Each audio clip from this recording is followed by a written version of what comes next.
Olá, morador de Queimados, bem-vindo ao Visão Entrevista. Vamos apresentar os candidatos a prefeito da eleição 2020 em 30 minutos, sem cortes.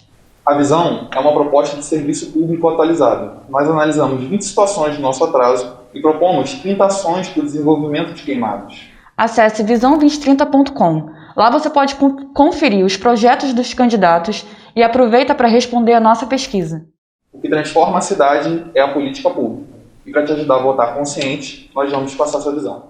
Nosso entrevistado de hoje é o Glauco Kaiser. Ele tem 46 anos, é professor de História, pós-graduando em Administração Pública pela PUC e pastor auxiliar da Igreja Batista Central. Ele representa o partido Solidariedade 77. Boa noite, candidato. Boa noite a vocês, boa noite a todos que estão nos assistindo. Candidato, nós vivemos a era da informação. A Lei Geral de Proteção de Dados e o serviço público online estão se tornando obrigatoriedades em todos os municípios. Isso porque o perfil dos empregos está mudando, já que a internet se tornou a ferramenta mais importante tanto para o estudo quanto para o trabalho. Por outro lado, no nosso território, a cada 4 pessoas, só uma tem banda larga em casa. Glauco Kaiser, como você vai transformar Queimados em uma cidade inteligente?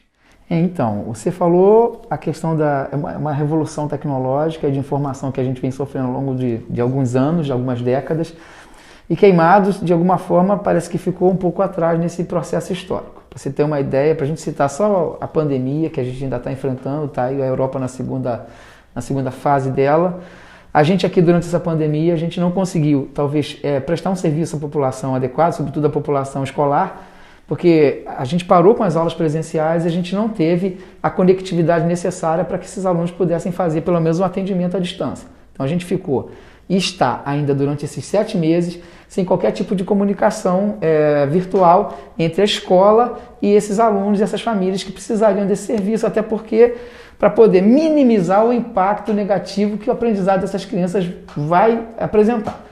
Hoje é incalculável o que pode acontecer do ponto de vista de prejuízo da aprendizagem dessas crianças. Elas não mantêm qualquer contato com o momento de aprendizagem, com a parte pedagógica. A promessa era de que sairia um caderno, 2 cadernos, cada um 400 horas para poder formar aquelas 800 horas de aula, que elas são lei. Só que a gente não tem esse contato ainda estabelecido. E a gente não teve essa questão da conectividade superada. Quer dizer, a gente tem aqui em Queimados as escolas que não têm conectividade, as que têm somente para a secretaria, e a gente precisa correr urgentemente para poder sanar esse problema, desenvolvendo dentro da rede municipal esse potencial de colocar o aluno no time do nosso tempo, porque as crianças nascem hoje, meus filhos são chamados de nativos digitais. Então a prefeitura precisa se antenar, ela precisa atualizar a sua gestão para as novas tecnologias de informação e comunicação que são usadas amplamente em várias plataformas. Na educação ela tem um sentido maior porque ela pode trabalhar com aquilo que hoje a gente fala de ensino híbrido. Então a prefeitura, como toda prefeitura de Baixada Fluminense sobretudo, a nossa apresentou um pouquinho de prejuízo maior porque a gente não conseguiu estabelecer nenhum tipo de relação virtual. A gente precisa urgentemente retomar, fazer a leitura de em que pé estamos, para que a gente possa elaborar a transformação dessas escolas em também polos onde essas crianças tenham acesso à internet, acesso à informação, elas possam fazer do seu aprendizado também algo mais dinâmico do que aquele ensino que é voltado apenas para a sala de aula, quadro e professor. O professor pode mediar essa tarefa e ele também, com a tecnologia e com a conectividade, fazer a complementação da construção desse conhecimento a partir desse potencial colocado ao alcance deles pelo órgão público, pelo poder público. Então a gente está completamente atrasado. Você tem municípios próximos daqui, inclusive, que apresentam até uma característica de pobreza e dificuldade maior do que a nossa, que conseguiram manter esse mínimo de conectividade.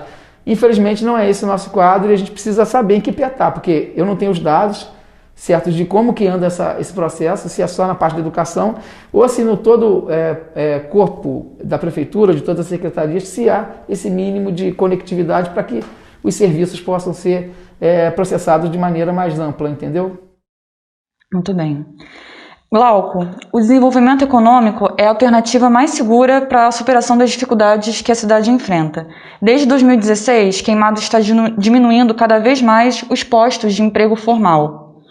Apenas 10 de cada 100 adultos têm trabalho de carteira assinada, o que reflete a pequena variedade dos setores em que trabalham as empresas do município. A cada 10 empresas em Queimados, 6 são comércios, somente 3 prestam serviços e apenas uma é produtiva. Como o prefeito pode fomentar o setor econômico e gerar empregos no mandato de 4 anos? Então, a gente tem um parque industrial dentro da nossa cidade, a gente zera o IPTU para todas as empresas que chegam aqui e a gente reduz o ISS a 2%. Então a gente oferece uma renúncia fiscal para que essas empresas possam se instalar aqui. A lei de responsabilidade fiscal vai dizer para nós que essa renúncia fiscal ela precisa ser calculada para saber o impacto dela no orçamento, nas contas públicas, e a partir desse cálculo a gente propor uma contrapartida. A contrapartida mais óbvia que todo mundo fala seria um percentual dessas vagas para ser oferecidas para os moradores da cidade. A gente ouve uma cantilena muito antiga aí de que o parque industrial não faz esse tipo de contrapartida porque a gente não tem mão de obra qualificada. Então, se a gente ouve isso há muito tempo, então é sabido também que há muito tempo a gente já teria que ter bolado uma saída para a gente driblar essa situação. Porque, inclusive, algumas empresas vão embora porque quando elas precisam dessa mão de obra qualificada, precisa vir de longe. Então a empresa às vezes prefere sair daqui e ir para um lugar onde a mão de obra qualificada está mais perto dela, porque isso gera uma operação mais barata para ela, isso reflete diretamente no lucro que ela conquista, porque fica longe o profissional dela. A gente podia já há muito tempo ter desenvolvido uma parceria, Prefeitura de Queimados, Parque Industrial e o sistema Firjan, porque a gente está falando de um setor que é ligado diretamente à área industrial, para a gente fazer aqui dentro da cidade formação e qualificação profissional, para que um percentual, pelo menos, dessas pessoas formadas e qualificadas aqui, pudessem ser aproveitadas nas empresas que estão aqui, são mais de 40. E hoje a gente não sabe ao certo, é uma caixa preta, quantos moradores de Queimados de fato trabalham aqui, uma vez que essas empresas chegam aqui e recebem essa renúncia fiscal para se instalar na nossa região e a gente não tem noção se essa contrapartida está sendo cumprida.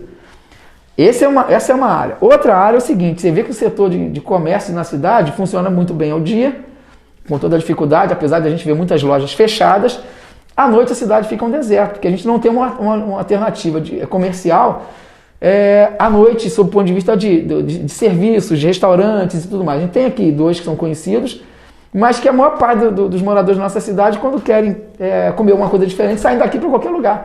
E esse dinheiro não roda dentro da cidade. É uma questão que a gente precisa pensar para aquecer esse comércio em Queimados, sobretudo à noite. À noite a cidade tem ficado deserta porque a gente não tem opção de comércio, sob o ponto de vista de oferecimento do entretenimento, restaurantes, hamburguerias, que é o que aquece também, de alguma forma, a região e o potencial econômico. Você vê, Nova Iguaçu, até um certo tempo, estava perdendo a classe média para a Barra da Tijuca, para o Recreio. Houve uma ação de atrair para dentro de Nova Iguaçu empreendimentos imobiliários e também da elaboração daquele polo gastronômico ali, que de alguma forma potenciou a economia do local e começou a mudar a arrecadação do ponto de vista de receita própria. Só um dado que a gente precisa citar, dos 340 milhões de reais, né, que a gente tem de orçamento para o ano, apenas 11% desse orçamento é construído dentro da cidade. Apenas 11%. O restante é transferência constitucional, obrigatória, voluntária e o fundo de participação dos municípios. Então, a gente, do ponto de vista de economia local, a gente tem realmente perdido muitas vagas de trabalho, tem desaquecido, porque talvez tenha faltado uma agenda do poder público com o comércio e a indústria local para a gente começar a ver como juntos, uma relação republicana, institucional, para a gente construir uma parceria que favoreça a aumento de vagas, tanto no comércio quanto na indústria local. Essa é uma outra questão que a gente precisa abordar. Uma leitura, uma pauta em que poder público, com empresários locais, com comerciantes locais, para a gente conseguir trabalhar junto para fomentar a economia da região. Por exemplo, a gente compra um uniforme escolar todos os anos. Eu não sei, eu não posso categoricamente afirmar. Mas vamos lá que essa empresa que vende esse uniforme para nós, ela vem de fora. Ela vem aqui, presta um serviço, recebe por ele, só que esse dinheiro que ela recebeu vai girar na economia de outra região. Se a gente pudesse organizar ou ajudasse a organizar uma cooperativa de costureiras e esse serviço pudesse ser colocado lá, elas vão prestar serviço para a cidade, o dinheiro vai girar dentro da cidade, elas vão poder comprar na padaria, elas vão usar aquele dinheiro para ir na farmácia, vão no mercado, vão no açougue. Então, de alguma forma, aquele dinheiro gira dentro da região. Vai favorecer o desenvolvimento da economia local. Então, tem muita coisa para pensar, sobretudo por conta dos números que são muito ruins. Não dá para a gente ver um número desse e falar assim, não é assim mesmo e acabou. Então, agora, o papel do poder público é pensar a saída. Porque, vamos dizer assim, é ele que está ali colocado pela população, representa a população para pensar os caminhos e as soluções para que a cidade desenvolva. Valgo, a gente está falando de poder público e eu acho fundamental a gente citar um episódio. Queimados passou por um dos piores episódios de crise social na última eleição, né? No ano de 2016, nós fomos intitulados pelo Atlas da Violência como a cidade mais violenta do Brasil. A gente aparece com um índice de mortes violentas maior do que a guerra na Síria no mesmo ano. É nesse ano, 2016, que o Exército ocupa as ruas de Queimados para garantir a proteção das urnas eleitorais. Ainda assim, acontece uma fraude nas eleições e 4 pessoas são presas. Valgo Kaiser, a democracia está fragilizada em Queimados? A democracia está fragilizada na Baixada Fluminense. Isso é um traço da Baixada Fluminense como um todo. A fraude que aconteceu aqui, ela acontece em outros municípios. Talvez o que não aconteceu em outros municípios já tenha sido pego no flagrante, como foi pego aqui. Mas você vê a democracia sendo atacada quando você manipula, inclusive, uma Câmara Municipal no sentido de você colocar boa parte daqueles vereadores em secretarias e os suplentes assumirem e acabam não tendo voz. Porque a partir do momento que eles colocarem a sua voz para fora, aquele vereador de mandato pode voltar para dentro da Câmara e aquela pessoa perde. Aquele mandato está fragilizado de alguma forma.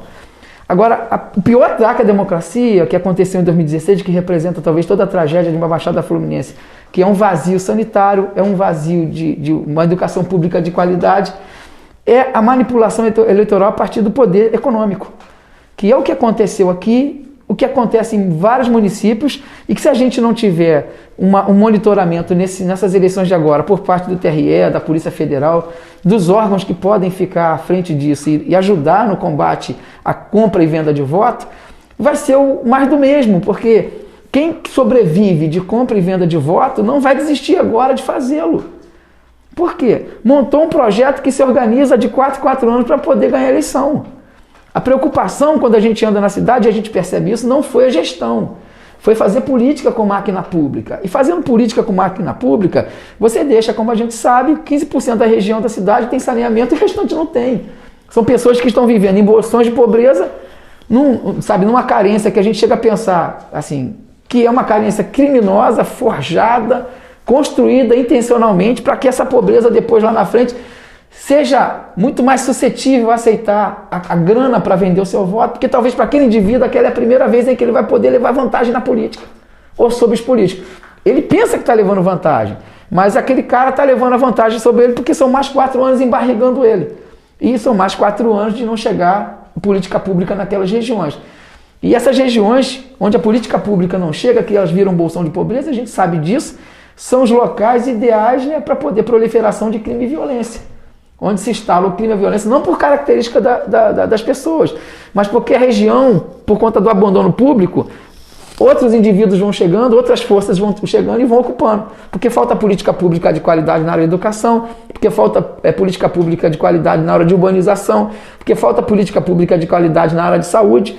Então as pessoas estão abandonadas, completamente abandonadas. Eu vi um relato esses dias, né, quase com análise sociológica, de um menino simples, que mora numa comunidade aqui. Ele fala assim, poxa, o poder público não chega lá, a gente nunca viu prefeito, a gente nunca viu vereador, mas tá o fulano de tal lá que bota um pó de pedra, que bota um brinquedo para as crianças no final de semana, que dá uma cesta básica para a mãe que está com dificuldade, e ele de alguma forma se torna o herói de toda a comunidade.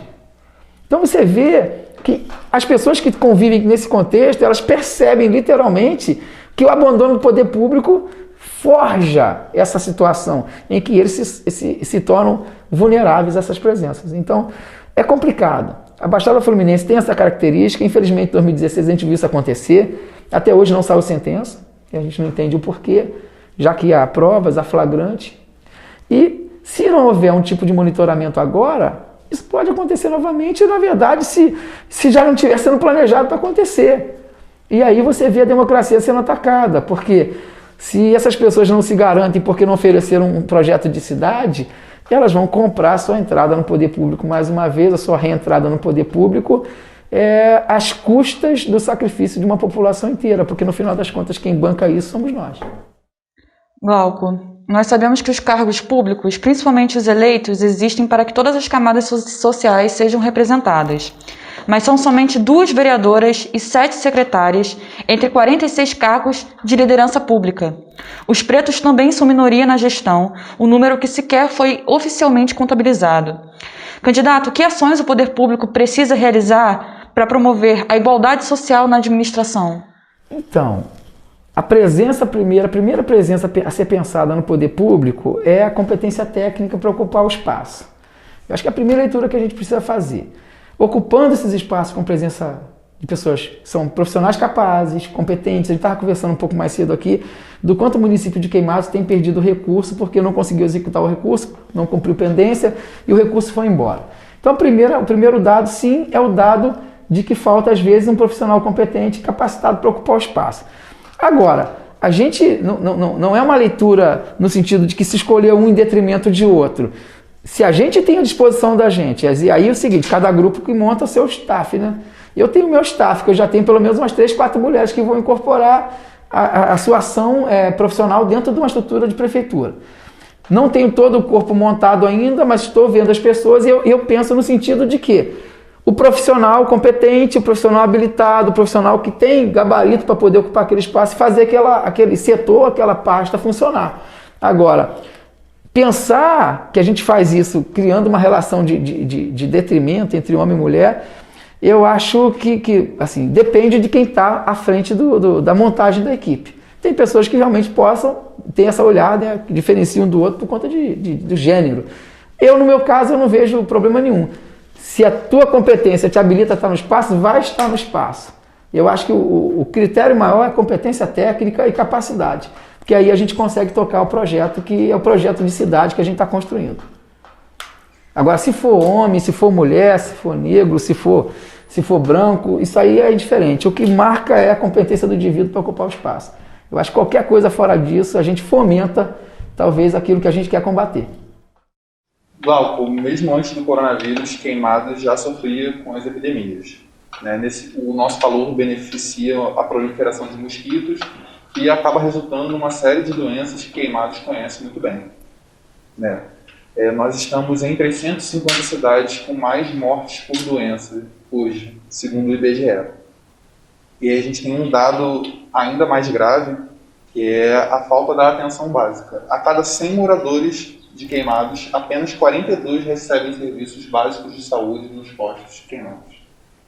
Que estratégias o governo pode utilizar para promover o bem-estar na cidade de Glauco? Então, a primeira coisa que você falou das doenças, das infecções, sobretudo por conta dos mosquitos, a gente tem um déficit aqui gigantesco com relação ao saneamento básico. Que a gente sabe, todo mundo sabe que o saneamento básico está diretamente ligado à saúde. Então, uma das estratégias mais básicas, a ideia de saneamento básico está aí para isso, é a gente reassumir a pauta de saneamento básico e levar esse saneamento para as regiões que não têm. Porque ele impacta diretamente na saúde, a OMS vai dizer que a cada real investido em saneamento básico, eu economizo 4 em saúde. Então a gente pensa em saúde, fazendo promoção de saúde, cumprindo uma pauta de saneamento básico, que não tem um impacto apenas na questão da saúde, tem um impacto na valorização imobiliária, tem um impacto no aproveitamento escolar de uma criança, porque se essa criança convive com falta de saneamento básico, ela adoece muito mais, infecções, diarreia, vômito, ela falta mais e o organismo dela é mais debilitado. No final das contas, o aprendizado dela vai ser completamente diferente de uma criança que tem saneamento básico na porta de casa. Então, a pauta mais básica, que apesar de não ser a principal na pesquisa, porque você vai fazer pesquisa aqui na região, a saúde está em primeiro lugar, porque as pessoas não viram que saneamento básico parece que ele estende uma rede de importância muito maior. Atinge a saúde? Sim, atinge outras regiões. Então, a primeira coisa é assumir essa pauta do saneamento básico, cumprir o saneamento básico com as regiões, sobretudo aquelas muito mais abandonadas. Eu fui numa região aqui no Roncador, subi o morro ali, meu camarada, que é desolador, é sumidouro para tudo quanto é lado. Inclusive, um dia lá, na semana que eu estava lá, uma criança tinha caído dentro do sumidor e a mãe teve que pular atrás. Quer dizer, parece que a gente está na Idade Média, a gente está no século XXI e você tem regiões que o banheiro do cara não está conectado a uma rede de esgoto. E ele tem que cavucar buraco ali. Aí você desce do morro, você vai ver um monte de bombinha no chão ali, das pessoas, para conseguir fazer a água chegar lá em cima, tem que comprar a própria bomba, montar uma casinha lá embaixo. Eu tenho uma foto, se você quiser depois, umas 20 bombas acima do lado da outra, porque a água não chega até a casa daquele camarada. Não tem saneamento básico e não tem água tratada. Então, é assim, muito complicado, complicada a situação da gente aqui. Do ponto de vista da atenção básica, a atenção básica não funciona legal, porque as equipes não são completas. A gente pega o relatório lá, a nota técnica do Ministério da Saúde, 28% da cidade tem 28% de cobertura de saúde. A gente tem 16 clínicas da família, que funcionariam, acho que com o mínimo de agentes comunitários, de 6, né? Aí se você pega esses 6, que é o mínimo de agente, multiplica pelas 16, você teria 96 agentes comunitários. E você vai lá na nota técnica, só tem 54. Então você vê que a estratégia de saúde da família não funciona porque a equipe não é completa. Então precisa dar uma atenção e fazer essa estratégia funcionar dentro do protocolo e do número de profissionais para poder ela ser tocada. Porque, caso contrário, ainda mais para o agente comunitário, que é o que faz a ponta de lança lá com o morador, que vai lá fazer o matriciamento, ver como é que está, fazer a marcação para o posto de saúde. Então, se você não tem essa equipe ali completa, dificilmente a estratégia vai funcionar, porque se é o mínimo que se precisa e você não tem o mínimo, então a estratégia já está quebrada de origem. Então, precisa melhorar a atenção básica, compor as equipes, para que ela funcione a contento, sobretudo porque a gente não tem hospital. Então, uma cidade que não tem hospital e não tem uma atenção básica que funcione legal, então você tem duas tragédias. Primeiro, porque não tem um serviço de emergência ao alcance da população. Segundo, porque a atenção básica não funciona. Então, qualquer emergência que acontecer é praticamente ou um óbito anunciado ou um óbito de fato efetivado. Porque a população não tem um atendimento de saúde de qualidade e nem constante. Glauco, no ano de 2019, o mapa das organizações da sociedade civil apontou que em Queimados existem 542 organizações e 225 pessoas trabalhando no circuito regional. Por outro lado, no mesmo ano, o orçamento público destinado à cultura foi de 0,01%. Como consequência disso, ainda carregamos o rótulo de cidade dormitório. Candidato, nós deixamos nossa potência cultural de lado? A gente tem Queimados, uma cidade que sempre foi assim, se destacou por ter músico, atores, fazedores de cultura. A gente sempre conviveu com isso aqui. O problema é que a gente não organiza isso do ponto de vista do poder público, do fomento do poder público, da presença do poder público, para poder potencializar essas ações. Por exemplo, a gente tem agora a Lei Aldir Blanc, que está circulando e é para ajudar o pessoal de cultura que teve perda de renda, não está nem trabalhando nesse momento. Acho que foi destinado para Queimados R$1.034.000, se não me engano, né? E que a gente não está vendo o pessoal sendo assim, amparado do ponto de vista até de orientá-los a fazer parte do cadastro, se cadastrar, porque tem um auxílio para receber. Tem um recurso destinado também que seria transferido até diretamente pela própria prefeitura aos fazedores de cultura, aos pontos de cultura. Então o que falta com relação? Não é porque não tem cultura, porque a periferia está cheia de cultura. Queimados tem cultura, sabe, em muitos lugares. O problema é que essa cultura não está sendo vista pelo poder público e de alguma forma ela não está sendo trabalhada, do ponto de vista de organizar melhor, de ajudar que o seu trabalho, do seu ponto de vista cultural, ele ganhe expressão, ele aumente a capacidade de chegar em outras pessoas. Esse é o grande problema. Agora não falta cultura na cidade, na verdade a vida humana tem cultura o tempo todo. A gente nasceu fazendo cultura e vai morrer fazendo cultura. Agora falta organizar essa cultura do seu ponto de vista do fomento do poder público e da atenção do poder público aos fazedores de cultura, aos pontos de cultura, para que a gente possa fazer desse trabalho extensivo a toda a população. Candidato, a gente tem alguns minutos para encerrar nossa entrevista. Nós queremos fazer mais duas perguntas.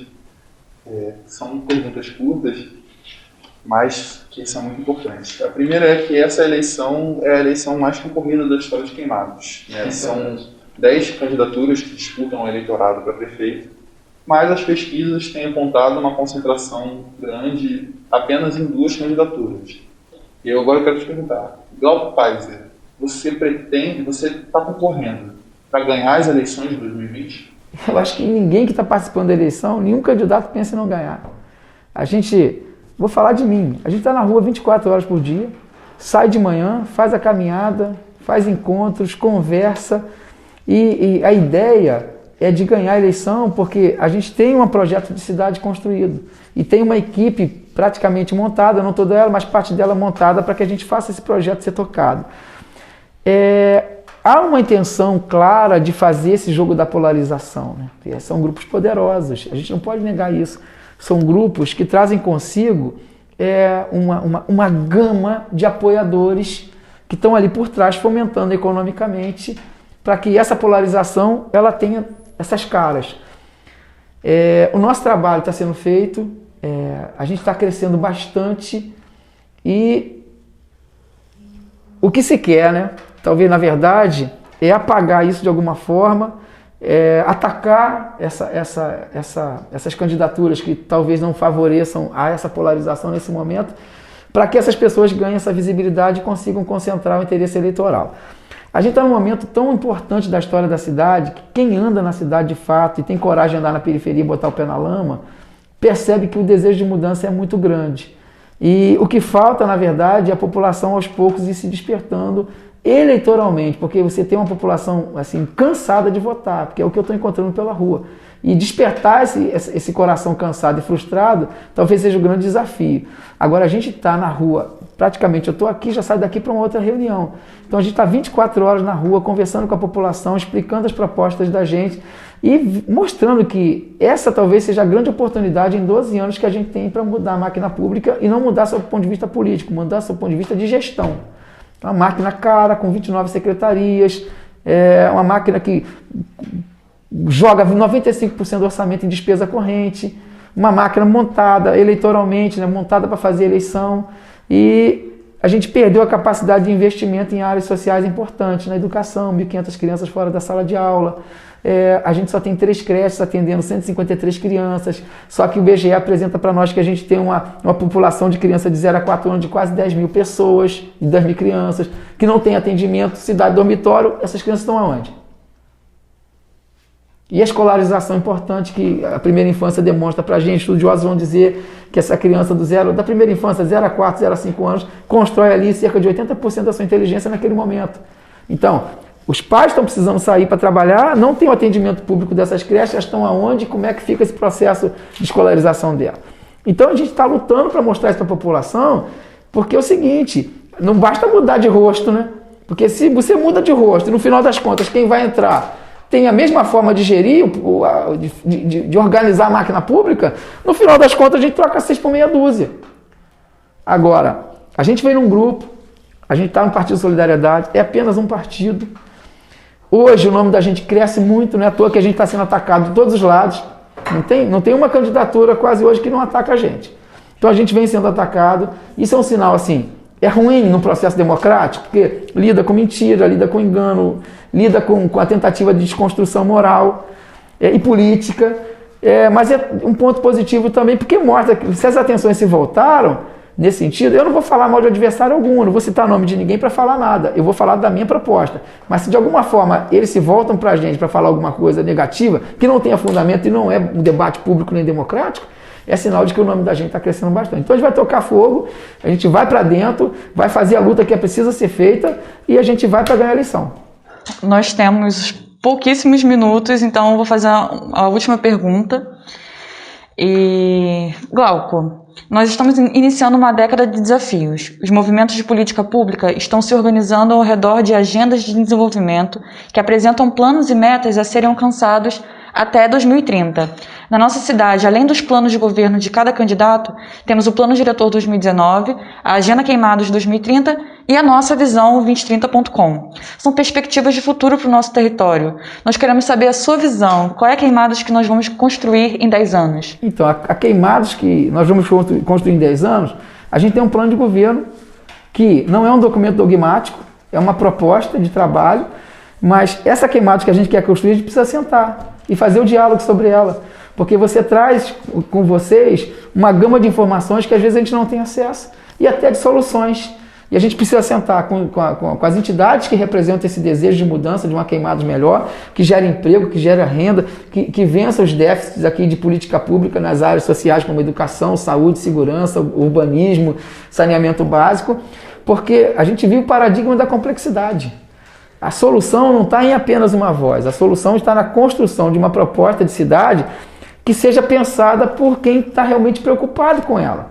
Não é fazer um debate onde a necessidade é desconstruir a proposta do outro. Agora, a gente tem um plano de governo, você tem dados importantes, a gente estava acabando de conversar um pouco antes e meus dados estão defasados com relação aos números de queimados. Vamos sentar todo mundo e a gente vai fazer o desenho dessa cidade para o futuro. E a gente vai avaliando, à medida que a gente for aplicando esses desenhos do ponto de vista de execução, a gente vai avaliando o que pode mudar, onde deu certo, onde não funcionou tão bem, e a gente vai remodelando para que a coisa funcione. Porque, como eu disse para você, o plano de governo não é dogmático, ele é um ponto de partida. É uma carta de interesse e de compromisso que o governante apresenta para a população. Agora, tem que sentar, tem que dialogar, tem que trazer parceiros para a mesa para poder a gente pegar e esses desafios todos que a gente tem atualmente, a gente apresenta ou desenha uma solução para cada um deles. Nós queremos agradecer a presença do Glauco Kaiser. Boa noite. Você encontra o Glauco no Facebook e no Instagram, @GlaucoKaiser. Você continua acompanhando o debate em visão2030.com. Você também confere as propostas dos candidatos lá e aproveita para responder a nossa pesquisa. Nós somos uma organização independente que conta apenas com seu apoio para permanecer online. Entre no nosso site e faça uma doação.